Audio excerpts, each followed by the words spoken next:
guys, this is doubly, and today, well, prepare for trouble and make it double as I go through my current double poison armor set builds. Yeah, so for this video, I will focus on the melee or blade master versions of the sets, just so this video doesn't turn into some long Tolstoy novel or something. Yeah, so I briefly mentioned my double poison sets in Took a Deep Breath, my 100% affinity, no sharpen, master's touch, critical element, overkill set video.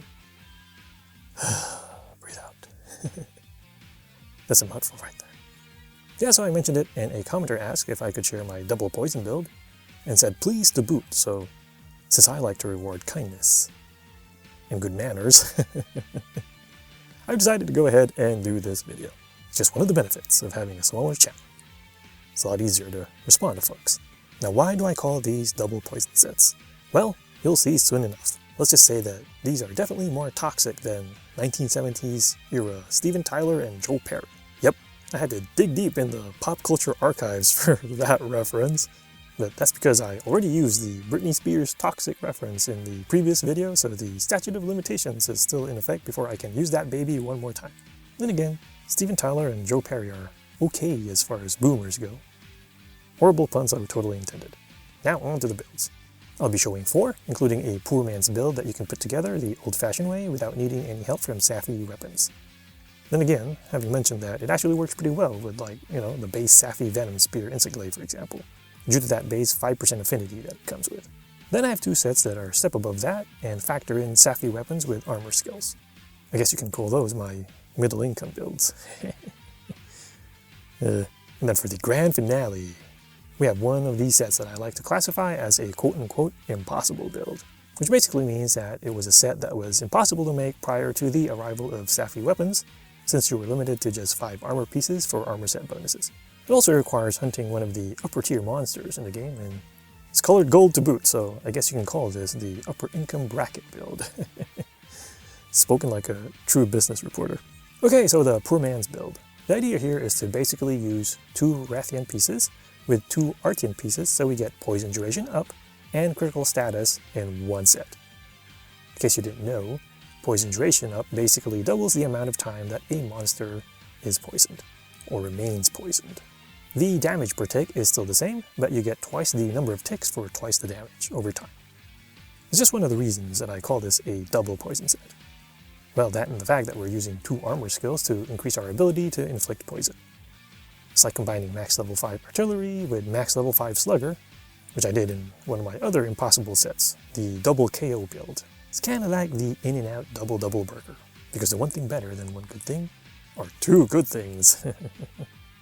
By the way, make sure you get the onions grilled when ordering from In-N-Out. So for the Rathian pieces, I picked the alpha head and the beta arm so I can get poison attack 3 and health boost 2.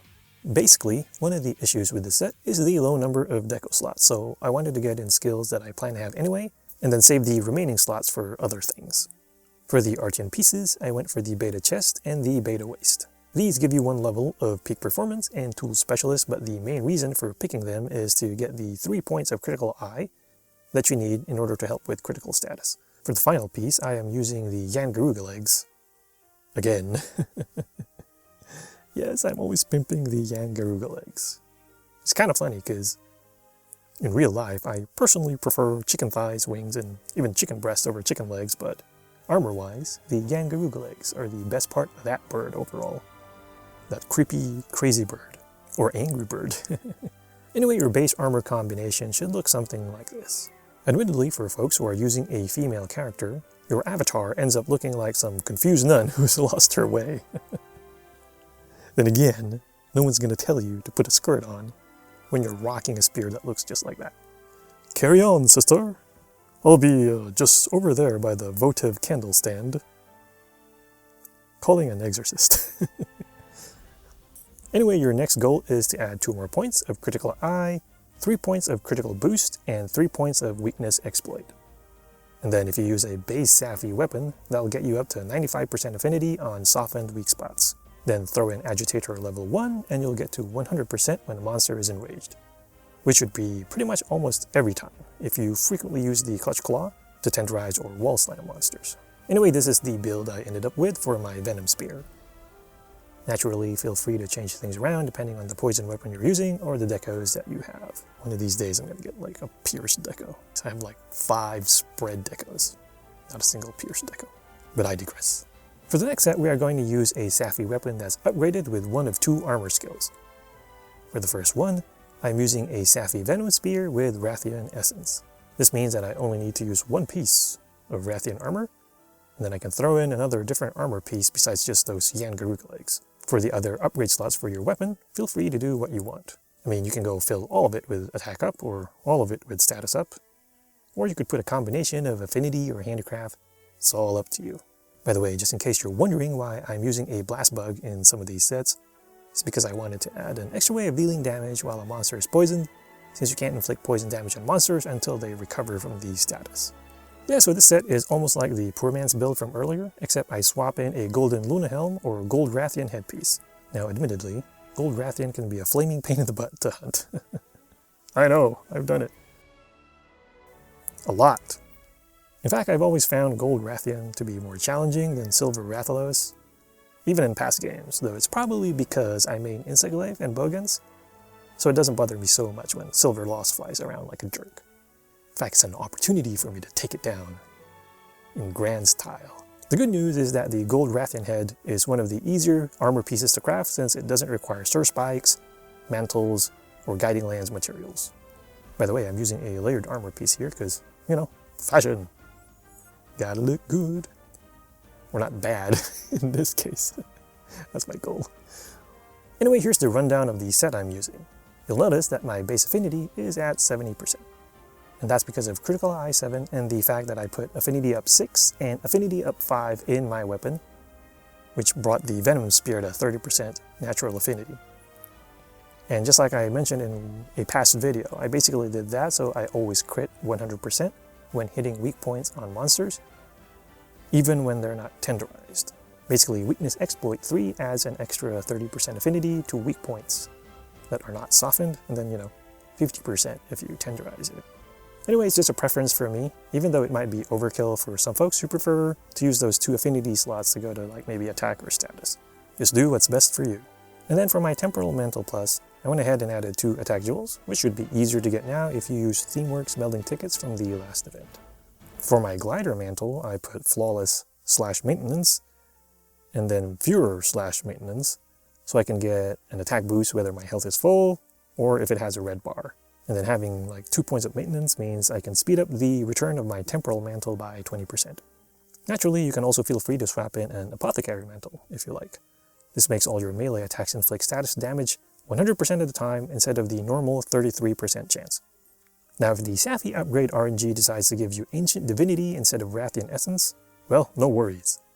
This is what set number 3 is for. In this one I'm using a Safi Venom Spear with Ancient Divinity, meaning I only need to use 1 piece of Artian armor. So I take out the Artian waist and swap in a Rathian waist instead. On the plus side, it looks better, for female characters at least, than the first set did. Which, made it look like you were going to some medieval-themed swingers convention. Yeah, here where I live, we have a lot of hotels, and let's just say that we've had some conventions. Although I didn't think they were medieval-themed, but what am I even talking about? And then for the final piece, this is actually the reason why I decided to get a second Venom Spear and put Rathian Essence in it, even though I already had a Venom Spear with Ancient Divinity.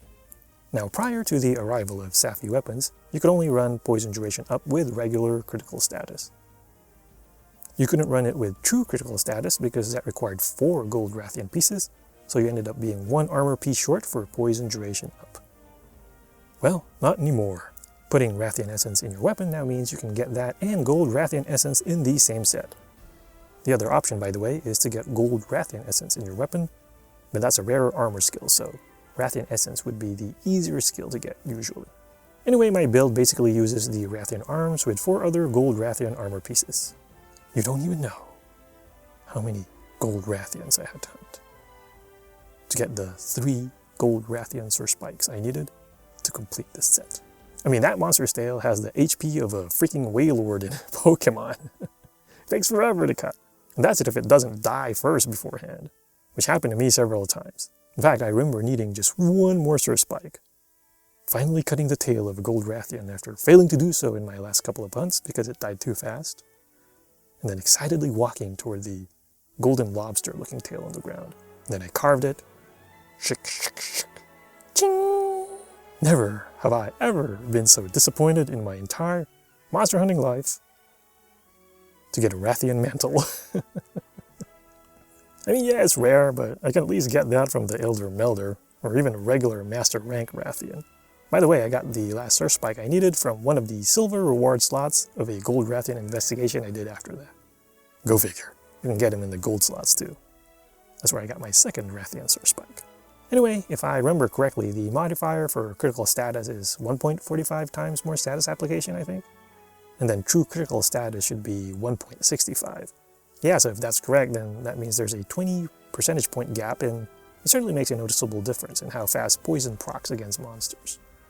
I mean, the poison ticks you get once a monster is poisoned is the same, of course, but you can now poison the monster at a faster clip. For my first hunt, I went against a Tempered Shrieking Legiana, which is a 3-star weakness to poison. It was like one of the worst hunts I've ever done, but not because of my setup. For starters, there were several monsters in the vicinity and they just loved meeting up with each other. Seriously, it was like a meetup of the Hoarfrost Reach branch of the Monsters Anonymous support group.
And then I fell in this gap with waist deep snow.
Serenity now. However, there was one lone bright spot for this horrible hunt, and that was the fact that I was able to proc poison status really fast and managed to poison Shrieking Liana a bunch of times.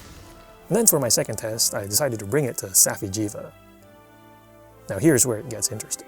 I noticed that poison procced like 4 times during the course of the 20-minute hunt. The first was early in the first level, the second was right before he switched to level 2, and so the poison continued to proc during the beginning of the second level as well. And then third proc was later in the second level, and then the fourth and final one was in the third level. Now the reason I say it's interesting is because the first proc lasted about 20 ticks at 100 damage per tick, and then you got pretty much like 1 tick every 3 seconds, which I counted because I recorded it. I thought, oh, that's not bad, 2,000 damage. But then the second and third proc lasted 40 ticks, and then the fourth lasted about 20 ticks again. Anyway, that's when I noticed that one of my companions used a blast Safi glaive with a poison bug. Now I think our greatsword user might have been using poison as well, but I'm not completely sure. Anyway, the only reason I can see for the discrepancy is the fact that I was the only one with poison duration up. Yeah, so that means if you got poison duration up and poison Safi 4 times in a hunt, you will be dealing like 16,000 points of damage. That's a lot. It also just goes to show you just how much of a HP sponge Safi Jiva is. My gosh. Could only assume how much total HP this thing has. By the way, I have two variations of this set. One with extra handicraft because the sharpness goes pretty fast in the weapon I was using. I also fine-tuned it later and added protective polish for now, but continue to tweak this as I go. Anyway, there you go, my 4 double poison sets. So what poison set do you use? As always, please feel free to leave any thoughts or questions you may have in the comment section. Once again, this is Tabi Sobi, and thank you for watching.